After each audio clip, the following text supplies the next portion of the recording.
Today, let's talk about the most brutal slave owner to ever live. This story gets very gruesome, what I'm about to tell you. Be aware, but let's get into it. The story of Madame LaLaurie. Madame LaLaurie is known as the torture queen of New Orleans. She did very demonic acts to her slaves, to the point where she holds the nickname the torture queen of New Orleans. She is one of the most infamous serial killers in the world. In 1831, her and her husband lived in a mansion in New Orleans, with an attached slave quarters. Her public treatment of her slaves were decent, but behind closed doors, they were truly demonic. There's one gruesome story where a 12-year-old girl was combing her hair. While combing, she accidentally pulled one of her hairs. So LaLaurie chased her around with the whip.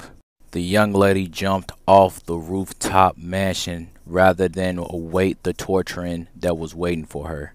That's how afraid she was of LaLaurie. She was also famous for collecting horrendous torture devices. She even beat her daughters for trying to feed starving slaves.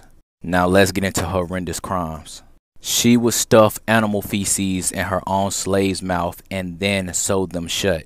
She would also wrap her slaves' intestines around their own body.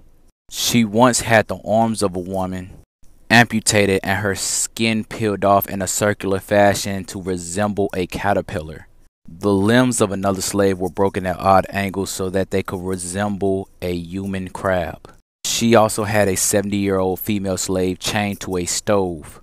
She was even known for gouging her slaves' eyes out, poked holes in their skulls, leaving maggots to infest the openings. Remember I just said the lady slave that was chained to a stove? She set fire because she did not want to go to the upper room in that mansion. Because the upper room in that mansion is where LaLaurie would torture slaves. Police would soon discover these things, but LaLaurie would then flee to Paris, where she died in 1849. And this is the house where she used to torture them. I'm just truly lost for words. But that is it for this story. I'm out. Deuce.